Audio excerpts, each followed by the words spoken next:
पढ़ा नहीं, पढ़ गया। हाँ, कि अगर ध्यान दें, इंपॉर्टेंट लेक्चर होगा आज का, कि अगर Z1 हमारे पास X1 plus I Y one है और Z2 X2 plus I Y to, ठीक, तो इंडिविजुअल हमको हमको मॉड्यूलस भी निकालना आता है। ओके, क्या समझाने जा रहा था? हाँ, अगर कहीं पे Z2 माइनस Z1 का मॉड निकालना है, जरा गौर से देखना भाई, तो मतलब इन दोनों का डिफरेंस करेंगे फिर उनका मॉड्यूलस निकालेंगे। तो देखना जरा प्लीज, जैसे आप वैल्यू डालेंगे तो x2 minus x one plus i times y2 minus y one, शायद यही मिलेगा। अगर Z1 हमारे पास ये कॉम्प्लेक्स नंबर है, Z2 ये कॉम्प्लेक्स नंबर है, तो Z2 माइनस Z1 का मॉड्यूलस कुछ ऐसे ऐसे ही आगे बढ़ेगा। अब ये रियल पार्ट हो गया, ये इमेजिनरी पार्ट हो गया, तो एक्चुअली में क्या हो गया, under root of real part का whole square plus imaginary part का होल स्क्वायर। ऐसा तो हमने और कहीं भी देखा है। कहां पर? जैसे डिस्टेंस फार्मूला पढ़ते थे, याद करिए, इसका जो ऑर्डर्ड पेयर फॉर्म होगा वो x1 कामा वाई, इसका जो ऑर्डर्ड पेयर फॉर्म होगा वो x2 कामा वाई टू। मैंने बोला था कि पॉइंट भी डिनोट करता है ऑर्डर्ड पेयर फॉर्म। ओ से पी लाइन को मिला देते हैं, उसकी लेंथ उसका मैग्नीट्यूड होती है, एफिक्स बोलते थे पी एंड क्यू को। तो अगर ये दोनों पॉइंट हमारे प्लेन में हैं, x1 y1 और x2 y2, तो इनके बीच की डिस्टेंस भी तो यही आएगी। अच्छा, तो यानी कि जो mod of Z2 minus Z1 represent करता है, जो भी वो रिप्रेजेंट करता है वो है क्या? वो एक्चुअली में डिस्टेंस है। क्या है? Distance between complex numbers Z1 and Z2। बात बराबर है? अच्छा, याद रखना भाई। और किसी कॉम्प्लेक्स नंबर का मॉड्यूलस क्या रिप्रेजेंट करता है? उसकी ओरिजिन।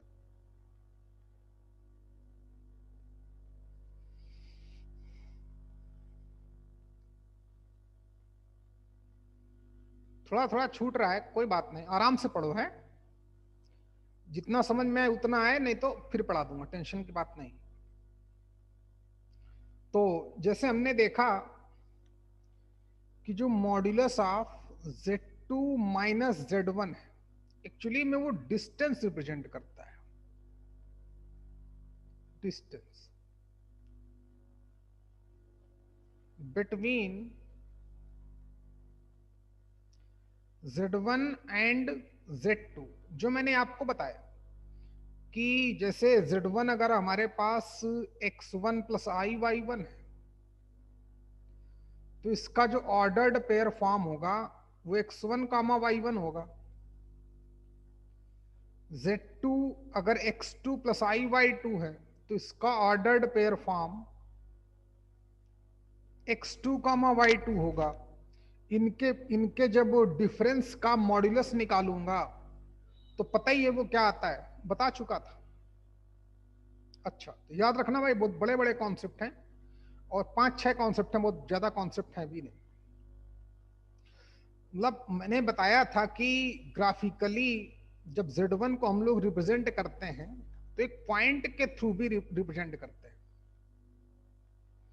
जैसे ये कॉम्प्लेक्स नंबर Z1 है, x1 कामा y1 ऑर्डर्ड पेयर फॉर्म, ये कॉम्प्लेक्स नंबर Z2 है।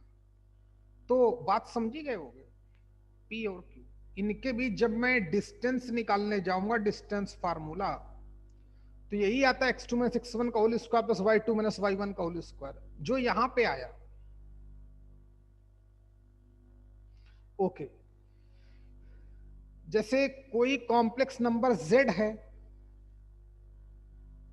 तो उसका मॉड्यूलस क्या रिप्रेजेंट करता है? वो भी डिस्टेंस कहां से, फ्रॉम द ओरिजिन। ये भी रिप्रेजेंट करता है डिस्टेंस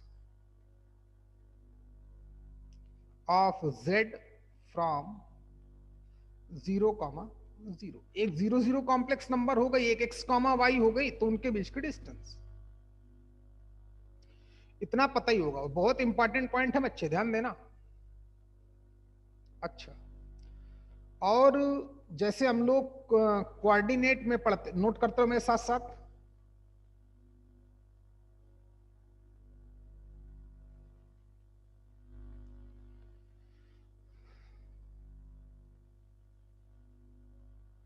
ये ऑर्डर्ड पेयर फॉर्म,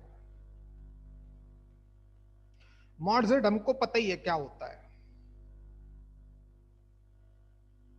हो गया भाई, आगे बढ़े।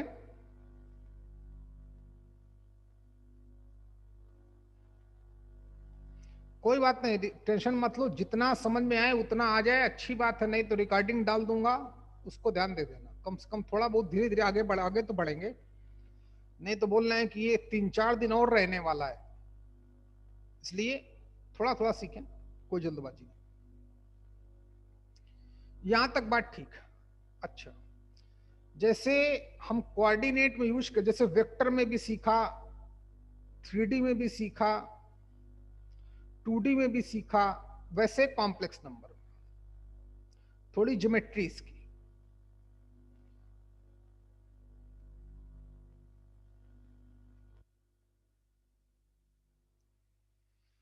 हाँ, क्या बताने जा रहा था, हाँ, अगर एक कॉम्प्लेक्स नंबर z1 है, दूसरी कॉम्प्लेक्स नंबर z2 है, ये दोनों गिवन है, मतलब उनके पॉइंट को वो डिनोट करेगा। अच्छा, OP OQ complex number represent करते हैं, दो गिवन हो और इन्हीं दोनों पॉइंट को मिलाने वाली लाइन, अगर एक कोई पॉइंट है आर, कोई पॉइंट है आर जो m रेस टू n के रेशियो में इंटरनली डिवाइड करता है, तो इस r पॉइंट को, जो इंटरनल डिवीजन है, इंटरनल डिवीजन सेक्शन फार्मूला,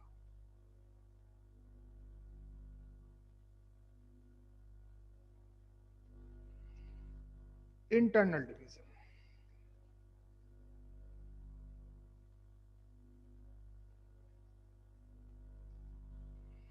हाँ, तो इस Z1 गिवन है, Z2 गिवन है, तो R पॉइंट को जो रिप्रेजेंट करने वाली complex number, like position vector की तरह काम करता है।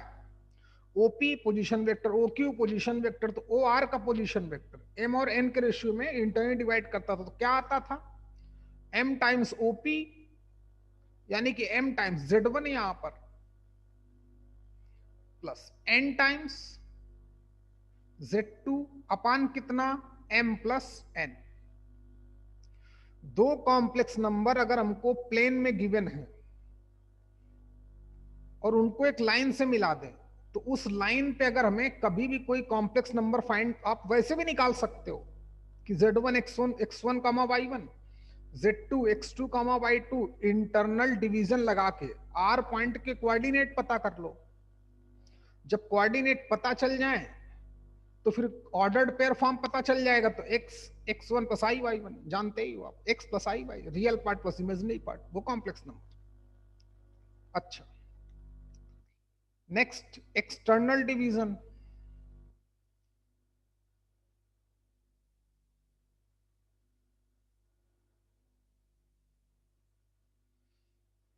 ना आवाज आए बच्चे तुरंत बोलना भाई हैं, अगर किसी कोई दिक्कत हो, बिल्कुल ना सुनाई पड़े तो बताना। ये हो गई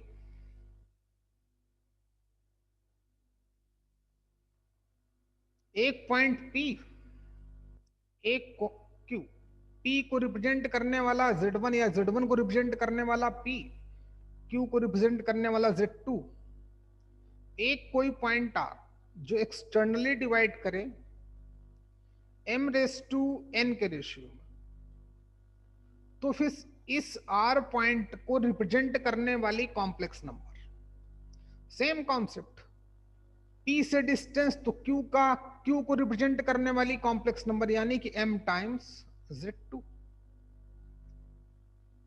P से कितने डिस्टेंस है m, Q को रिप्रेजेंट वाली कॉम्प्लेक्स नंबर क्या है Z2, तो m times Z2 minus n times Z1 अपान m माइनस n। कोई बहुत बड़े कॉन्सेप्ट नहीं, आपको आता है। अच्छा,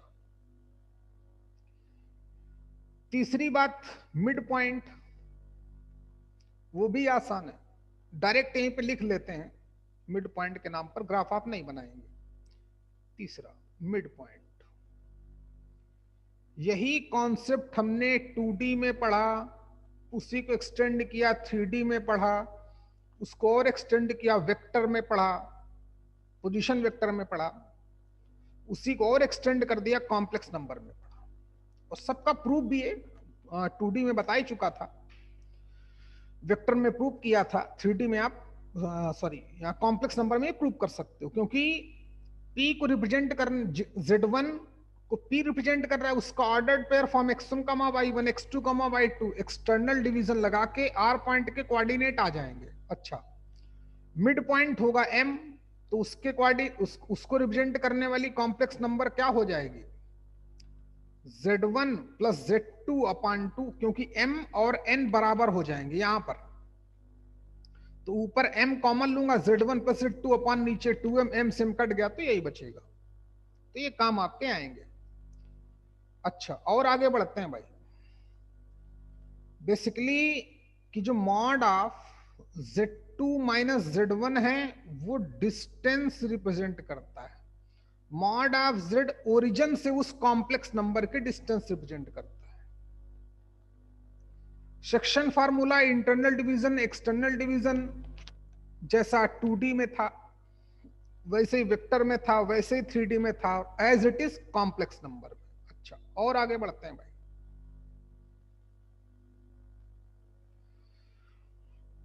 प्रसाद बेटा बात समझ में आ रही? हाँ सर। शाबाश बच्चे, गुड।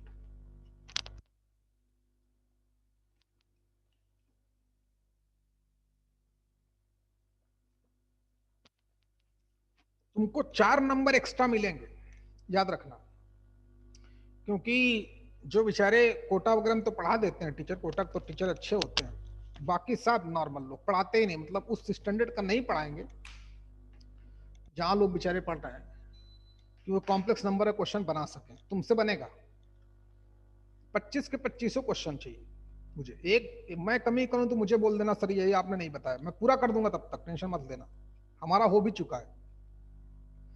और ऐसा नहीं कि सिर्फ करा दूंगा, क्वेश्चन भी होगा, इतना कॉन्फिडेंस भी दूंगा आपको। देखें भाई, आगे बढ़ते हैं, केमिस्ट्री में थोड़ा तुम्हारे और काम करूंगा मैं, रिलैक्स रहो जरा, 3-4 दिन का माहौल निकल जाए, एक टीचर फिर बुलाता हूँ यहीं पर, वो निशान सर भी आ जाएंगे, तो देखते हैं। केमिस्ट्री का 2 टीचर और मंगाऊंगा अभी तुम्हारे लिए, जैसे पिछली साल मंगाया था मंगाऊंगा, लेकिन कोरोना चल रहा है, चलने तो कितना परेशान करेगा हमको। चल भाई छोड़ो फालतू बात, कहीं भटक गया मैं, कहाँ चल रहा था मैं? हाँ, और इस पे क्या सिखाया जाए, ये तो हो गया, अब इस पे काम होता है लोकस पे। कहां पर? इस पे लोकस पे काम होता है, इन्हीं सब बातों को लेके लोकस पे काम होगा, ध्यान देना। अच्छा हाँ, थोड़ी और इनइक्वलिटी समझा दूं, जैसे थोड़ी इनइक्वलिटी सिखा देता हूं जो बहुत काम आएंगी, minimum value, least value, largest value निकालने के काम आएंगे, और अक्सर क्वेश्चन करता है उस पर। Z1, अगर Z1 एंड Z2 दो कॉम्प्लेक्स नंबर है, अच्छा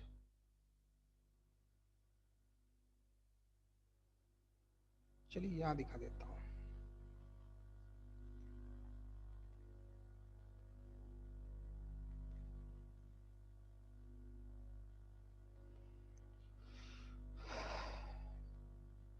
Z1 Z2 अगर दो कॉम्प्लेक्स नंबर हैं, क्या बताने वाला था, सीखो। तो अगर मैं उन दोनों का सम निकालूं, ये ट्रायंगुलर इनइक्वालिटी पढ़ी होगी आपने, उसी से कॉन्सेप्ट आता है। Z1 प्लस Z2 का जो मॉड्यूलस होगा वो लेसर आर इक्वल टू होगा mod of Z1 plus mod of Z2 से, ये याद रखना भाई। और जो ग्रेटर आर इक्वल टू होता है वो mod of Z1 minus mod of Z2 से। इस बात को नोट कर लो बच्चे। कोई भी दो कॉम्प्लेक्स नंबर गिवन हो, ये वेरी इंपॉर्टेंट कॉन्सेप्ट है, ये हमारे बहुत काम आएगा।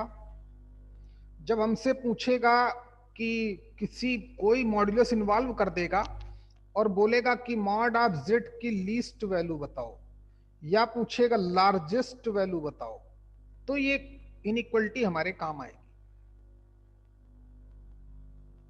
अच्छा, ओके, ऐसे कई हैं ये, लेकिन बहुत इंपॉर्टेंट है भाई हैं। और बात भी ऑब्वियस है, कोई भी दो कोई ट्रायंगुलर लॉ से आप कब प्रूव कर सकते हो, कोई बहुत बड़ा इसमें इशू नहीं। Z1 प्लस Z2 कोई भी दो कॉम्प्लेक्स नंबर हो, उनका उनके सम का मॉड्यूलस उन दोनों के अलग अलग मॉड्यूलस से लेस आएगा या इक्वल आएगा। मान लेते हैं कि Z1 Z2 Z1 plus Z2 तीन पॉइंट होंगे प्लेन में ऐसे, तो ये जो ट्रायंगल की तीन साइड बनेंगी, तो पता ही है दो साइड का सम ऑलवेज तीसरी साइड से ग्रेटर आता है, दो साइड का डिफरेंस ऑलवेज तीसरी साइड से लेस होता है। तो ये उसी से आप शायद आइडिया लग गया होगा। प्रथमेश, बात समझ में आई कि नहीं आई? हेलो प्रथमेश, नहीं हो। आया तो था पगलवा यार, वो चला गया। चलिए, ये आपको पता होगा है। अच्छा, बाकी हम देखते रहेंगे। हाँ, एक और कि जो mod of Z1 minus Z2,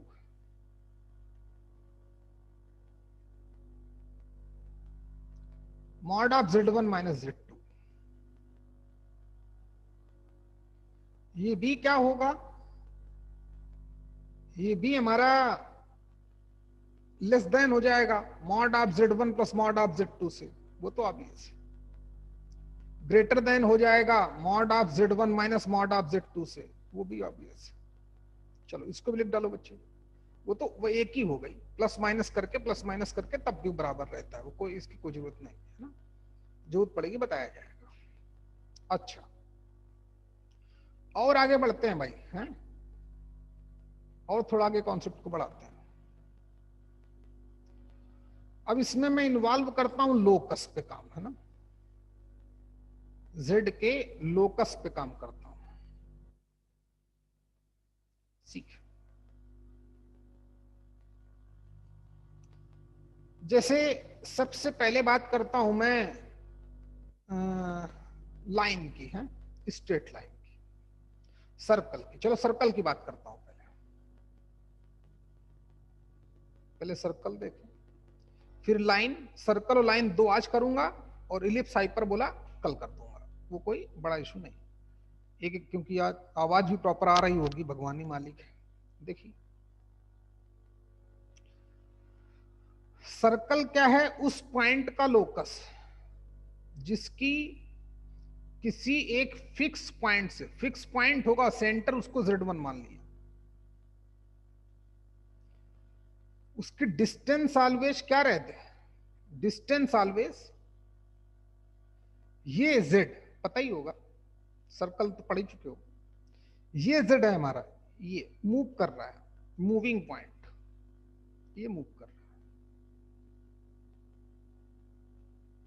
ये मूव कर रहा है, ये पॉइंट हमारा मूव कर रहा है।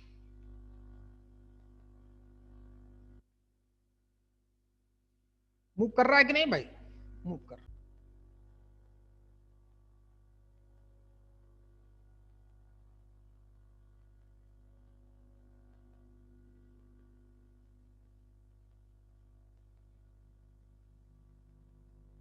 चलिए, क्या बता रहा था भाई मैं? हाँ,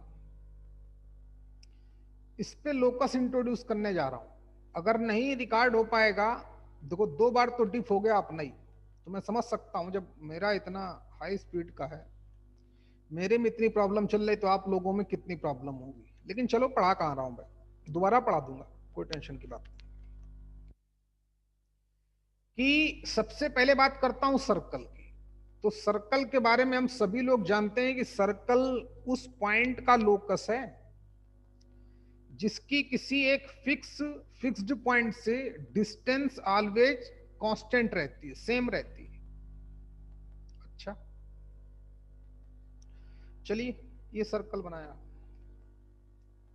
कितने आसानी से आ जाएगा। बस एक ही एक, ज्यादा नहीं पढ़ेंगे, ज्यादा पढ़ने का मतलब बेवकूफी, लोग 100 कॉन्सेप्ट सिखाते हैं ना, एक ही कॉन्सेप्ट लाखों पे भारी पड़े, ऐसा सीखना है हमको। और ज्यादा से ज्यादा जनरल मैथ्स लगे, ज्यादा दिमाग नहीं, ध्यान देना भाई। Z1, Z पॉइंट हमारा मूव कर रहा है, ये पॉइंट मूव कर रहा है, इसका लोकस पता करना है। Z का मतलब x कॉमा वाई, जानते हो, जनरल पॉइंट। Z1 का मतलब कोई fix point x1 comma y1, तो वो सेंटर डिनोट करेगा। ये पॉइंट मूव कर रहा है Z, जो कहां पे लाई करता है? इस सर्कल के सरकमफ्रेंस पे लाई करता है। मीनल बात समझ में बेटा आ रही कि नहीं आ रही? ये पॉइंट हमारा मूव कर रहा है Z, जो सरकमफ्रेंस पे लाई करता है। सर्कल की इक्वेशन का मतलब क्या होता है? उसके सरकमफ्रेंस की इक्वेशन। मीनल, वो है कि नहीं है? हाँ सर। हाँ, समझना बच्चे। अच्छा, अब किस भी आप पे मूव कर रहा है कि z minus Z1 always constant रहेगा, और किसके बराबर रहेगा? रेडियस के बराबर रहेगा। ये गिवन होगा, Z1 भी गिवन होगा, रेडियस भी गिवन होगी। तो किस भी आप पे मूव कर रहा है, z minus Z1 equal to 1, तो समझी गए होगे, z माइनस Z1। अब इसका डिस्टेंस, z और Z1 के बीच की डिस्टेंस, बोला था डिस्टेंस कौन देता है?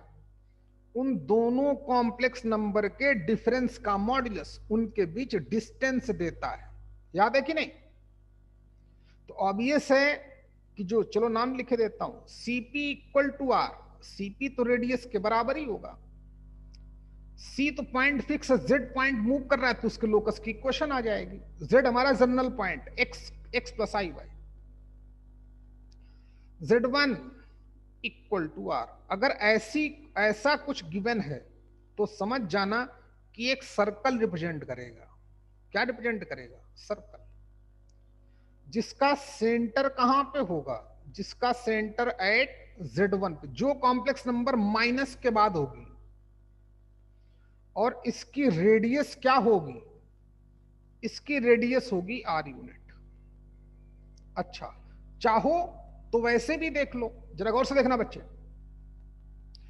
Z1 हमारे पास सेंटर है, कोई फिक्स होगा, मान लेते हैं x1 कामा y1, ये गिवन है, ऑर्डर्ड पेयर फॉर्म। तो z का मतलब x प्लस आई वाई। जब फंस जाना कहीं पर भी, चाहे सर्कल, पैराबोला, एलिप्स, हाइपरबोला, कहीं फंस जाना, तो डरना नहीं, z की जगह पर x प्लस आई वाई लिख देना। सॉल्व करोगे वही रिजल्ट आएगा जिसके बारे में आपको पता होगा। कोऑर्डिनेट बहुत अच्छे से पढ़ चुके हैं। अच्छा, तो ये बात समझ में आ गई, mod of z minus Z1 equal to R। Okay, हाँ, तो z कहां पे लाई करेगा? Circumference of the circle. Then z lies, अगर ऐसी क्वेश्चन गिवन है तो इसका हम क्या समझेंगे?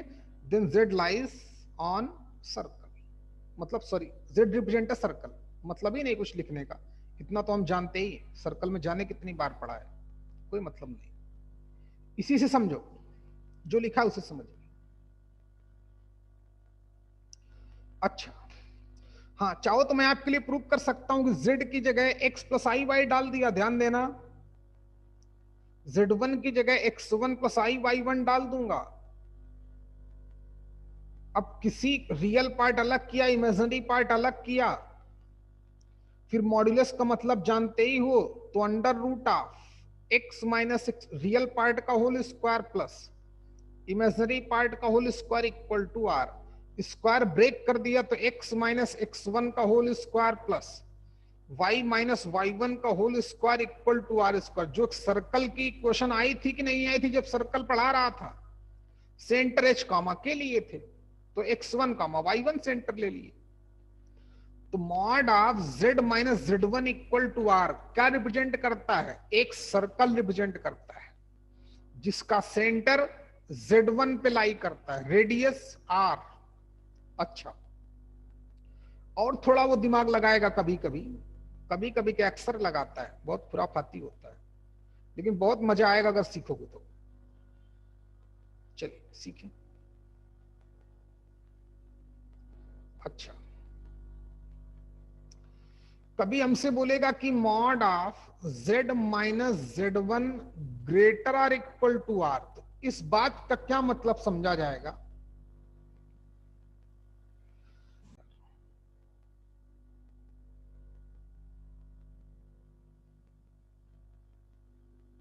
हेलो बेटा, अभी स्क्रीन स्क्रीन चली गई 2-3 बार ना, क्यों अनुराग?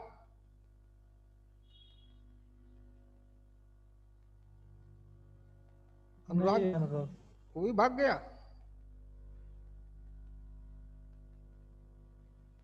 प्रतीक तुमको आवाज आ रही भाई? प्रतीक सिंह, प्रसाद चाटे, हाँ सर। आवाज आ रही? हाँ सर। हाँ, पहले नहीं आ रही। 2-3 बार स्क्रीन चली गई, नहीं तुमको दिख रहा था कि नहीं दिख रहा था? चलो छोड़ो भाई, क्लास खत्म करते हैं, ऐसा पढ़ाने में बेकार है, क्यों? देखते हैं रिकॉर्ड हुआ कि नहीं, नहीं हुआ तो कल फिर से पढ़ा दूंगा, कोई टेंशन नहीं, ज्यादा पढ़ाई कहाँ आज। लेकिन आज टॉपिक बहुत इंपॉर्टेंट था, अगर पढ़ाता तो तुमको बहुत नॉलेज तुमको मिलती, तुम्हारा पूरा सर्कल भी रिवाइज हो जाता और कॉम्प्लेक्स नंबर के बहुत बड़े बड़े क्वेश्चन चुटकियों में सॉल्व हो जाते अगर हम समझ जाते कि क्या है। चलो खत्म करते हैं भाई, फालतू का टाइम लॉस करने से कोई फायदा नहीं।